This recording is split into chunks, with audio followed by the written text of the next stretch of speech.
ജീവിതം.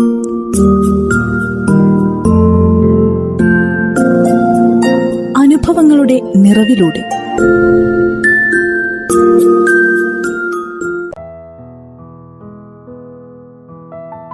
നമസ്കാരം.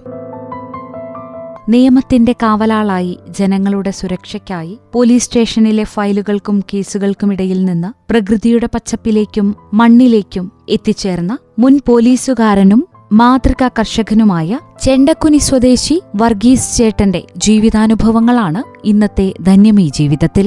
ശ്രോതാക്കൾക്ക് സ്വാഗതം. എൻ്റെ പേര് വർഗീസ്. ചെണ്ടക്കുനി മീനങ്ങാടി പഞ്ചായത്തിൽ ചെണ്ടക്കുനി എന്ന സ്ഥലത്താണ് ഇപ്പോൾ താമസിക്കുന്നത്. വർഗീസ് ചേട്ടൻ ജനിച്ചത് ചെണ്ടക്കുനിയിലാണോ അതോ ഇങ്ങോട്ടേക്ക് വന്ന ആളാണോ? അല്ല, ചെണ്ടക്കുനിയിലാണ്. കുടുംബം വന്നിട്ട് 85 വർഷത്തോളമായി. ഇപ്പോൾ ഞാനിവിടെ വന്നതിന് ശേഷമുള്ള ആളാണ്. അപ്പൊ ചെണ്ടക്കുനി പ്രദേശത്താണ് ഇത്രയും വർഷമായിട്ട് താമസിക്കുന്നത്. ഈ ഒരു പ്രദേശത്തെ കുറിച്ച് എന്താണ് ചേട്ടന് പറയാനുള്ളത്? ഇവിടെ കൂടുതലും പുറമേ നിന്ന് വന്ന ആൾക്കാരാണ് ഉള്ളത്. ഒരുപാട് ആൾക്കാർ എറണാകുളം ജില്ലകളിൽ നിന്ന് വന്നിട്ടുണ്ട്. പിന്നെ ഇവിടെ സ്ഥിരതാമസക്കാരായിട്ടുള്ള ആൾക്കാർ ധാരാളമുണ്ട്. ട്രൈബൽസ് ഒരുപാട് ആൾക്കാർ താമസിക്കുന്നുണ്ട് ഇവിടെ. അതുകൂടാതെ നായർ കുടുംബത്തിൽപ്പെട്ടതോ അതുപോലെയുള്ള മറ്റുള്ള ഇതിലുള്ള ആൾക്കാരുണ്ട്. പക്ഷേ ഏറ്റവും കൂടുതൽ ട്രൈബൽസ് തന്നെയാണ് ഇവിടെ ഈ ഏരിയയിലുള്ളത്. ചേട്ടനും പഠിച്ചതൊക്കെ അപ്പൊ ഈ ചെണ്ടക്കുനി മീനങ്ങാടി പ്രദേശത്താണോ? വിദ്യാഭ്യാസ കാലഘട്ടം ഒന്ന് പറയാം. വിദ്യാഭ്യാസ കാലഘട്ടം ഞാൻ പഠിച്ചത് ഇവിടെ തന്നെ ചെണ്ണാളി സ്കൂളാണ് ഞാൻ പഠിച്ച സ്കൂൾ. ചെണ്ണാളി സ്കൂളിൽ നിന്ന് 4 വരെയുള്ള പഠനം കഴിഞ്ഞിട്ട് പിന്നെ മീനങ്ങാടി ഗവൺമെന്റ് ഹൈസ്കൂളിലാണ് പിന്നീട് ഉള്ള കാലം വരെ പഠിച്ചത്.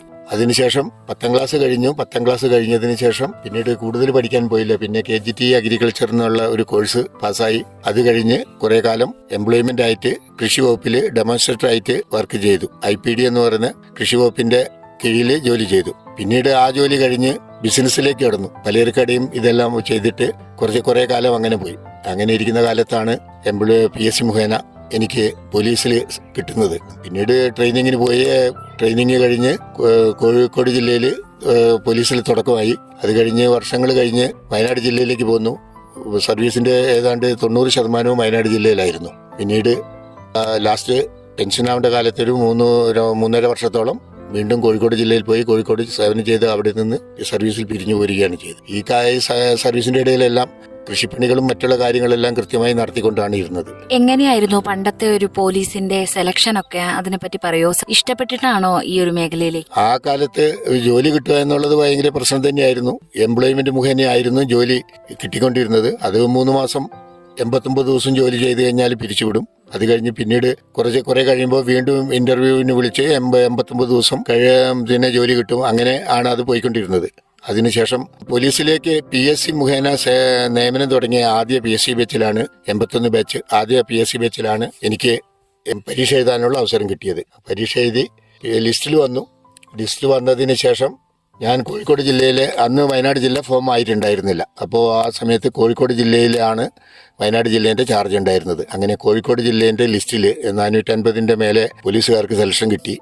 അത്രയും പേര് സെലക്ഷൻ കിട്ടി കഴിഞ്ഞ് പിന്നീട് അതിൻ്റെ ഇന്റർവ്യൂവും ബാക്കിയെല്ലാം ചെയ്തു. ആ സമയത്ത് ഞങ്ങൾ കുറച്ച് ആൾക്കാരെ വിളിച്ചിട്ടുണ്ടായിരുന്നില്ല. അതുകൊണ്ട് 400 പേർക്ക് ട്രെയിനിങ്ങിന് വിളിച്ച് അവർ ഹാജരാവാതെ വന്നതിൽ പിന്നീട് ഒരു 5 പേരുടെ വേക്കൻസി വന്നതിലാണ് എനിക്ക്, അതിനുശേഷമാണ് പിന്നെ 82-ലാണ് എനിക്ക് ട്രെയിനിങ്ങിന് പേപ്പർ വരുന്നത്. ഇന്റർവ്യൂവും ട്രെയിനിങ്ങിനും പേപ്പർ വരുന്നത്. അങ്ങനെ കോഴിക്കോട് ജില്ലയിൽ നിന്ന് തന്നെ പിന്നെ ഇന്റർവ്യൂ എല്ലാം കഴിഞ്ഞ് സെലക്ഷനായി മലപ്പുറത്ത് MSP ക്യാമ്പിൽ ട്രെയിനിങ് ചെയ്തു. MSP ക്യാമ്പിലും തുടർന്ന് പാണ്ടിക്കാട് പോലീസ് ട്രെയിനിങ് ക്യാമ്പിലും ട്രെയിനിങ് ചെയ്തതിന് ശേഷം വീണ്ടും വയനാട് ജില്ലയിൽ കോഴിക്കോട് ജില്ലയിൽ വന്ന് കോഴിക്കോട് ജില്ലയിൽ പിന്നെ AR ക്യാമ്പിൽ, മാലൂർ കുന്ന് AR ക്യാമ്പിൽ താമസമായി. അവിടുന്ന് കോഴിക്കോടിന്റെ വിവിധ ഏരിയകളിൽ ജില്ലയുടെ പല ഭാഗങ്ങളിലായിട്ട് ജോലി ചെയ്തു. അങ്ങനെ ഇരിക്കെ കോഴിക്കോട് സിറ്റി ട്രാഫിക്കിലേക്ക് ട്രാൻസ്ഫറായി. അവിടെ നിന്ന് ട്രാൻസ്ഫർ ചെയ്ത് ജോലി ചെയ്തു വരുന്ന അവസരത്തിൽ വയനാട് ജില്ലയിലേക്ക് ജില്ലാ ഫോം ആയതിൻ്റെ തൊട്ട് തന്നെ വയനാട് ജില്ലയിലേക്ക് ട്രാൻസ്ഫറിന് കൊടുത്തിട്ടുണ്ടായിരുന്നു. അങ്ങനെ ആ ബേസിൽ നമ്മൾ വില്ലിംഗ് ട്രാൻസ്ഫറായിട്ട് വയനാട് ജില്ലയിൽ കോഴിക്കോട് ജില്ലയിൽ ലോക്കൽ സേവനം ഒഴിവാക്കി വയനാട് ജില്ലയിലേക്ക് പോരുകയും ഇവിടെ വന്ന് ഏതാണ്ട് ഒരു 22 ദിവസം കഴിഞ്ഞ് പുത്തൂർ വയൽ പോലീസ് ക്യാമ്പിൽ വന്ന് ജോലി ചെയ്യുകയും ചെയ്തു. അതിനിടയിൽ വീണ്ടും ലോക്കലിലേക്ക് തന്നെ വയനാട് ജില്ലയിൽ ലോക്കലിലേക്ക് എനിക്ക് സർവീസ് കിട്ടുകയും ജോലി ചെയ്തു വരികയും ചെയ്തു. അങ്ങനെ ജോലി ചെയ്തതിൻ്റെ ഇടയ്ക്ക് ഞാനും എൻ്റെ കൂട്ടത്തിൽ മാനന്തവാടിയിലുള്ള ഒരു പത്മനാഭൻ എന്ന് പറഞ്ഞ പോലീസുകാരനുണ്ടായിരുന്നു. ഞങ്ങൾ രണ്ടുപേരാണ് കോഴിക്കോട് ജില്ലയിൽ നിന്ന് വയനാട് ജില്ലയിലേക്ക് പോകുന്നത്. ഞങ്ങൾക്ക് രണ്ടുപേരും ഞങ്ങളിൽ കോഴിക്കോട് ലോക്കലിൽ ജോലി ചെയ്തതിൻ്റെ പേരിൽ വയനാട് ജില്ലയിൽ ക്യാമ്പിലെ ജോലികളൊന്നും കാര്യമായിട്ട് എടുപ്പിച്ചില്ല. ജില്ലാ പോലീസ് ഓഫീസിൽ ജോലി ചെയ്യാൻ വേണ്ടിയിട്ട് സൗകര്യം ചെയ്തു തന്നു. ഞങ്ങൾ രണ്ടുപേരും ജില്ലാ പോലീസ് ഓഫീസിൽ പിന്നെ ക്ലറിക്കൽ ഇതായിട്ട് അവിടെ നിന്ന് കുറച്ചു കാലം ജോലി ചെയ്തു. അതിനുശേഷമാണ് സ്റ്റേഷനിലേക്ക് ട്രാൻസ്ഫറായി പോയത്. ട്രാൻസ്ഫർ കിട്ടിയെങ്കിലും ആ ഇടയിലും കുറേ കാലം ജില്ലാ പോലീസ് ഓഫീസിൽ തന്നെ സേവനം ചെയ്തിരുന്നു. കാരണം സ്റ്റാഫ് കുറവായതിൻ്റെ പേരിൽ കുറച്ചു കാലം കൂടെ സേവനം ചെയ്യാൻ പറഞ്ഞതിൻ്റെ പേരിൽ ഞങ്ങൾ രണ്ടുപേരും അവിടെ സേവനം ചെയ്യുകയും ചെയ്തത്. പിന്നീട് കേണിച്ചിറ പോലീസ് സ്റ്റേഷനിലേക്ക് പോരുകയും അവിടെ സ്റ്റേഷനിൽ ജോലി ചെയ്യുകയും ചെയ്തു. കണ്ടിന്യൂസ് ആയിട്ട് കേണിച്ചിറ, അതിനുശേഷം അമ്പലവയൽ, അതിനുശേഷം ബത്തേരി, അങ്ങനെ വയനാട് ജില്ലയുടെ ഒട്ടുമിക്ക സ്റ്റേഷനുകളിലും 1, 2, 3 പ്രാവശ്യമായിട്ട് ജോലി ചെയ്തിട്ടുണ്ട്. കൃഷി വകുപ്പിൽ ജോലി ചെയ്തിരുന്നു, പോലീസിൽ ജോലി ചെയ്തിരുന്നു. ഏത് ജോലിയായിരുന്നു കൂടുതൽ താല്പര്യം ഉണ്ടായിരുന്നത്? കൃഷി വകുപ്പിലെ ജോലിയാണ് താല്പര്യം. പോലീസിലെ ജോലി എന്ന് പറയുമ്പോൾ യാതൊരു വിധത്തിലുള്ള സൗകര്യങ്ങളും പോലീസിനുണ്ടായിരുന്നില്ല. അത് മാത്രമല്ല കഠിനാധ്വാനം തന്നെയായിരുന്നു. ഒരു ദിവസം പോലും ഒരു മാന്യമായ രീതിയിൽ ലീവ് എടുത്തു പോരാനോ മറ്റുള്ള കാര്യങ്ങൾക്കോ ഒന്നും പോലീസിൽ കഴിഞ്ഞിരുന്നില്ല. അത് മാത്രമല്ല പോലീസിൽ ഒന്നിലധികം ജോലികൾ ഒരു ദിവസം ചെയ്യേണ്ടതായ ഘട്ടം വന്നിരുന്നു. ആ കാലഘട്ടത്തിൽ പോലീസ് സ്റ്റേഷനുകളിൽ വിരലിലെണ്ണാവുന്ന പോലീസുകാർ മാത്രമേ ഉണ്ടായിട്ടുള്ളൂ. അതുകൊണ്ട് നിരവധി ജോലികൾ ചെയ്യേണ്ട സാഹചര്യമാണ് അവിടെ നിന്ന് ഉണ്ടായിട്ടുള്ളത്. അപ്പോൾ അങ്ങനെ ജോലി ചെയ്ത അവസരത്തിൽ കൃഷി വകുപ്പിൽ ജോലി ചെയ്തു എന്ന് പറയുന്നത് നമുക്ക് 10 മണിക്ക് അവിടെ എത്തി 5 മണിയാകുമ്പോഴത്തേക്ക് പോരാ. അതിന് യാതൊരു ഇതില്ല. കുറേ കാലം ഫീൽഡും അങ്ങനെയുള്ള കാര്യങ്ങളായിട്ട് കുറച്ചത് അങ്ങനെ പോരും. അങ്ങനെയുള്ള സൗകര്യങ്ങളെല്ലാം അതിലുള്ളതുകൊണ്ട് കഷ്ടപ്പാടുകളെന്ന് പറഞ്ഞാൽ ഒന്നും ഉണ്ടായിട്ടില്ല. പക്ഷേ പോലീസിൽ ജോലി ചെയ്യുക എന്ന് പറഞ്ഞാൽ കഷ്ടപ്പാടുകളുടെ കൂമ്പാരമായി മാറിയിരുന്നത്. യാതൊരു രീതിയിലുള്ള റെസ്റ്റും കിട്ടിയില്ല. അതുമാത്രമല്ല ഉദ്യോഗസ്ഥരുടെ പീഡനങ്ങൾ വളരെയേറെ സഹിക്കേണ്ടി വന്നിട്ടുണ്ട്. അതിൽ നിന്ന് ഒരുപാട് മെച്ചപ്പെട്ടോ ഇന്നത്തെ പോലീസുകാർ ജോലി ചെയ്യാനുള്ള ഒരു സാഹചര്യമൊക്കെ ഉണ്ട് എന്ന് തോന്നുന്നുണ്ട്. ഞാൻ പോലീസിൽ നിന്ന് പിരിയുന്നതിന് മുമ്പ് തന്നെ 8 മണിക്കൂർ സർവീസാക്കി മാറ്റി. മൊത്തം പോലീസ് സ്റ്റേഷനിലും ജോലി ചെയ്യുന്നവർക്ക് 8 മണിക്കൂർ ഡ്യൂട്ടിയാക്കി മാറ്റി. എന്നിരുന്നാൽ തന്നെ ഈ 8 മണിക്കൂർ എന്നുള്ളത് കൃത്യമായി പാലിച്ച് കൊണ്ടുപോകാൻ പോലീസ് സ്റ്റേഷനിൽ കഴിയില്ലായിരുന്നു. കാരണം എന്താണെന്ന് വെച്ചാൽ 2 ആളോ 4 ആളോ ലീവിന് പോകുന്ന സമയത്ത് കൂടുതൽ ജോലികൾ ചെയ്യേണ്ട സാഹചര്യം അന്നും ഉണ്ടായിട്ടുണ്ട്. ഇപ്പോഴത്തെ അവസ്ഥ എന്ന് പറയുന്നത് വളരെ സൗകര്യപ്രദമായ രീതിയിലാണ് എന്നാണ് എനിക്ക് മനസ്സിലായിട്ടുള്ളത്. അത് മാത്രമല്ല ട്രാഫിക് ഡ്യൂട്ടികൾ അതുമായിട്ട് ബന്ധപ്പെട്ട ഡ്യൂട്ടികളിൽ ഏറിയ പങ്കും ഹോംഗാർഡുകളും മറ്റുള്ള ആൾക്കാരുമാണ് ചെയ്യുന്നത്. അപ്പോൾ അതുകൊണ്ട് സ്റ്റേഷനിലുള്ള മറ്റുള്ള ജോലികൾ, പിന്നെ ഓഫീസിലാണെങ്കിൽ കമ്പ്യൂട്ടർ കൊണ്ടാണ് ഇപ്പോൾ ജോലികൾ മുഴുവൻ ചെയ്യുന്നത്. ഞാൻ ജോലി ചെയ്തിരുന്ന സമയത്ത് ഒരു കേസ് ഫയൽ അതിനെപ്പറ്റി സ്ഥലത്ത് പോയി പഠിച്ച് അതിന് ശേഷം അത് എഴുതിയുണ്ടാക്കി നമ്മുടെ സ്വന്തം കയ്യിൽ പേന കൊണ്ട് എഴുതിയുണ്ടാക്കി നമ്മൾ കേസ് ഫയലുകൾ കൈകാര്യം ചെയ്തുകൊണ്ടിരുന്നത്. ആ കേസ് ഫയലുകളെല്ലാം കോടതികളിൽ പോയാൽ കോടതികളിലും നമ്മളെ കയ്യക്ഷരത്തിലുള്ള എഴുത്തുകൾ തന്നെയാണ് പിന്നെ അവിടെ കേസിന് വേണ്ടി ഉപയോഗിച്ചുകൊണ്ടിരുന്നത്. ഇപ്പോഴങ്ങനെയല്ല. ഇപ്പോഴത്തെ അവസ്ഥ വളരെ മാറി. ഇപ്പോൾ കമ്പ്യൂട്ടറിൽ കാര്യമായിട്ടുള്ള 10 അക്ഷരം അടിച്ചു കഴിഞ്ഞാൽ അതിലേതായ കുറ്റത്തിൻ്റെ ഭാഗങ്ങളും ബാക്കിയെല്ലാം വന്നു. പഴയതുപോലെ പുരാണ കഥകൾ ഒന്നും എഴുതിയിട്ട് കേസ് കൈകാര്യം ചെയ്യേണ്ട കാര്യം ഉണ്ടായിരുന്നില്ല. അത് ഇപ്പോഴ് വളരെ മാറ്റം വന്നിട്ടുണ്ട്. ഇപ്പോൾ റിട്ടയർ ആയതിനു ശേഷം കൃഷിയിലേക്ക് തിരിച്ചു വന്നു. ഇപ്പൊ എന്തൊക്കെയാണ് ചെയ്യുന്നത്? എത്ര വർഷമായി റിട്ടയർ? ഇപ്പോൾ 2012 റിട്ടയർ ആയത്. ഞാൻ എൻ്റെ കുട്ടിക്കാലം മുതൽ കൃഷി ചെയ്ത് തന്നെയാണ് അച്ഛനോടും അമ്മയോടും ഒപ്പം സഹോദരങ്ങളോടൊപ്പം കുട്ടിക്കാലം മുതൽ കൃഷികൾ എല്ലാ ഐറ്റം കൃഷികളും ചെയ്ത് തന്നെയാണ് പോന്നിട്ടുണ്ട്. സ്കൂളിൽ പോകുന്ന സമയത്തും ഒഴിവ് കിട്ടുന്ന സമയത്തെല്ലാം കൃഷിപ്പണികൾ എടുത്താണ് മുന്നോട്ട് പോയിക്കൊണ്ടിരുന്നത്. അതിനുശേഷം പിന്നീട് ജോലി കിട്ടുന്നതിന് മുമ്പുള്ള കാലങ്ങളിലെല്ലാം കൃഷി തന്നെയായിരുന്നു. ഇഞ്ചി, ചേന മുതലുള്ള എല്ലാത്തരം കൃഷികളും ആ കാലത്തുണ്ടായിരുന്നു. ഇപ്പോൾ അതിന് സാധിക്കാത്ത ഒരു അവസ്ഥയാണ്. ഇപ്പോഴത്തെ കാലാവസ്ഥ മാറി. അതുമാത്രമല്ല കൃഷി സഹായത്തിന് ഒരാളെ കിട്ടണമെന്ന് വെച്ചാൽ ചെയ്യാൻ പറ്റില്ല. പിന്നെ ചെയ്യുന്ന കൃഷികളിൽ ഏറിയ പങ്കും പണ്ട് കിട്ടുന്നത് പോലെ വിളവ് ഇന്ന് കിട്ടുന്നില്ല. വളരെ കുറഞ്ഞ വിളവേ ഇപ്പൊ കിട്ടുന്നുള്ളൂ.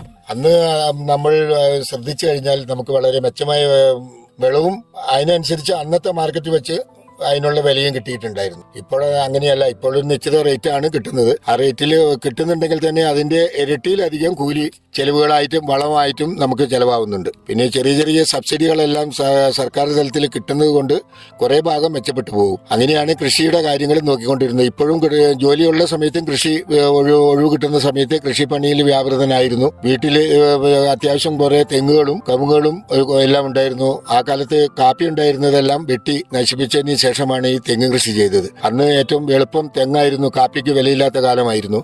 കാപ്പിയെല്ലാം കളഞ്ഞ് തെങ്ങുണ്ടാക്കി. ഇപ്പോൾ തെങ്ങുകൾ വർഷങ്ങൾക്ക് മുമ്പ് നട്ട തെങ്ങുകളെല്ലാം ഇപ്പൊ കുമ്പടിഞ്ഞ് മിക്കവാറും എല്ലാം പോയി. കുറഞ്ഞ തെങ്ങുകൾ മാത്രമേ ഇപ്പോൾ ബാക്കിയുള്ളൂ. ഇപ്പോൾ അവന് ഒഴിവിനനുസരിച്ച് കൃഷി ചെയ്യുന്നുണ്ട്.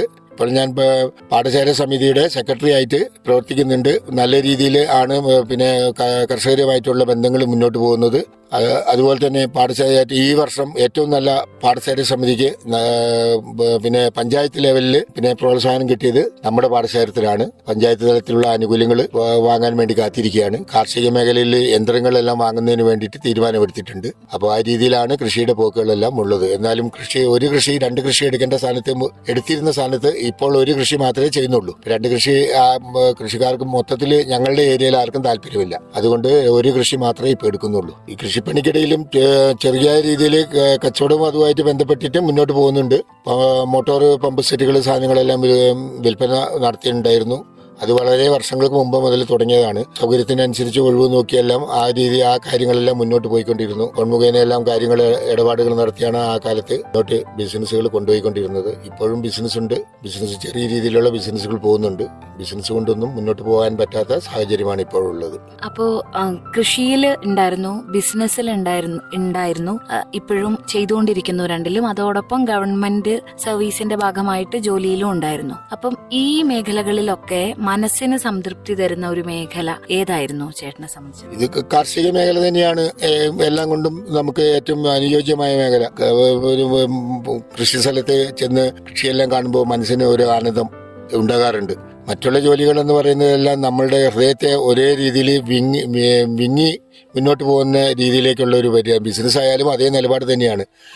മുതലുകൾ കാശ് മുടക്കി വാങ്ങിയിട്ട് അല്ലെങ്കിൽ ലോൺ എടുത്ത് വാങ്ങിയിട്ട് കഴിഞ്ഞാൽ അത് വിറ്റുപോയില്ലെങ്കിൽ അതിൻ്റെ പൈസ അടയ്ക്കാൻ കഴിയുകയോ അത് വാടകയ്ക്ക് എടുത്ത കെട്ടിടങ്ങൾ ആയതുകൊണ്ട് അതിന് വാടക കൊടുക്കാനുള്ള ബുദ്ധിമുട്ടുകൾ മാസാവസാനം വരുന്ന സമയത്ത് അങ്ങനെയുള്ള ബുദ്ധിമുട്ടുകളെല്ലാം വല്ലതായിട്ട് വരുന്നുണ്ട്. കൃഷിയെ സംബന്ധിച്ചിട്ട് നഷ്ടം സഹിച്ചിട്ടാണെങ്കിലും കൃഷിയെ സംബന്ധിച്ചിട്ട് യാതൊരു ആ രീതിയിലുള്ള ബുദ്ധിമുട്ടുകളില്ല. നമുക്ക് ഭക്ഷണത്തിന് നമ്മൾ തന്നെ ഉണ്ടാക്കുന്ന കാര്യമായ കീടനാശിനികളൊന്നും ഉപയോഗിക്കാതെയാണ് നമ്മൾ നെൽകൃഷി എടുത്തുകൊണ്ടിരുന്നത്.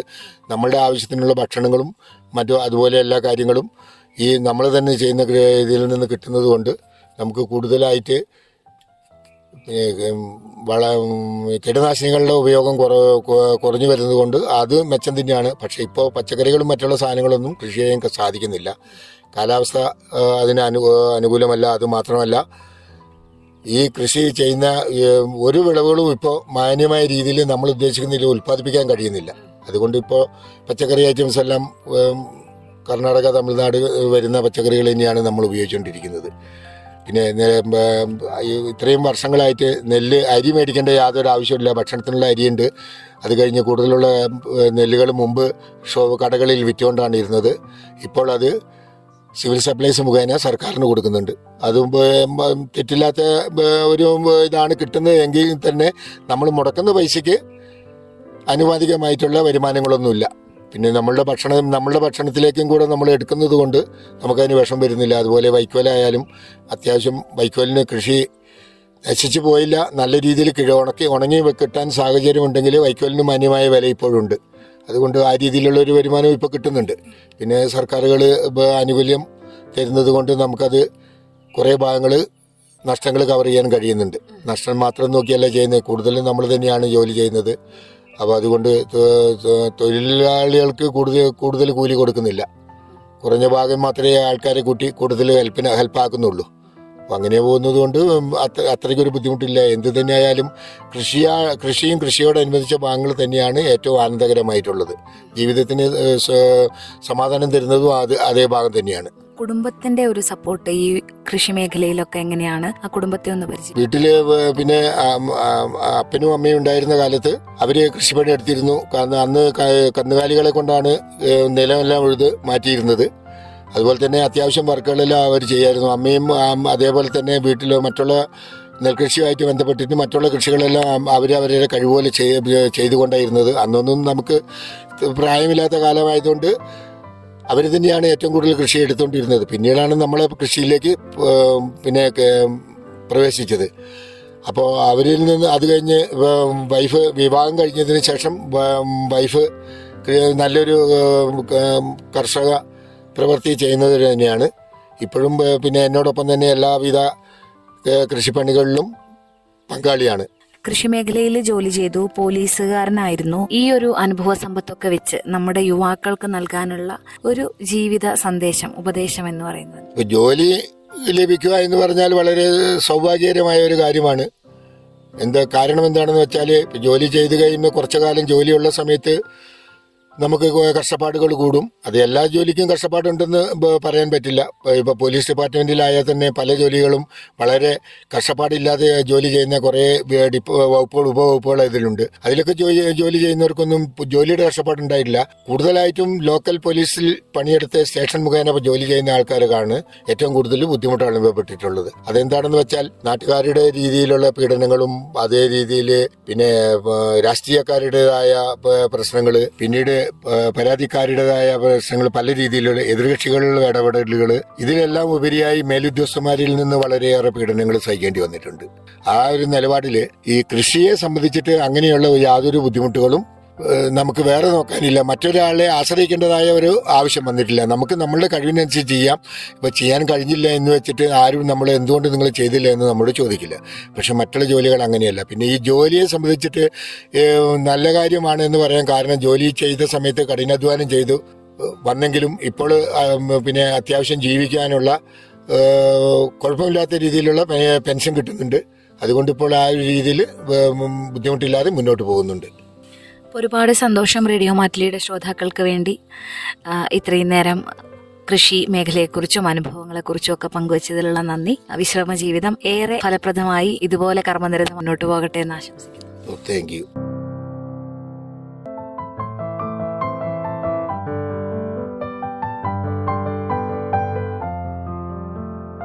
ജോലിയിൽ നിന്ന് വിരമിച്ചാലുടൻ വിശ്രമത്തിലേക്ക് പോകുന്നവർക്ക് മുന്നിൽ മണ്ണിലേക്കിറങ്ങി ജീവിതത്തെ കൂടുതൽ മനോഹരമാക്കിയ ചെണ്ടക്കുനിയിലെ വർഗീസ് ചേട്ടനെയാണ് ഇന്നത്തെ ധന്യമീ ജീവിതത്തിലൂടെ ശ്രോതാക്കൾക്ക് പരിചയപ്പെടുത്തിയത്.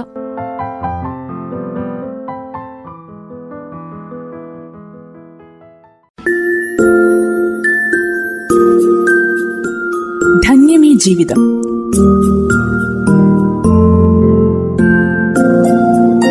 അനുഭവങ്ങളുടെ നിറവിലൂടെ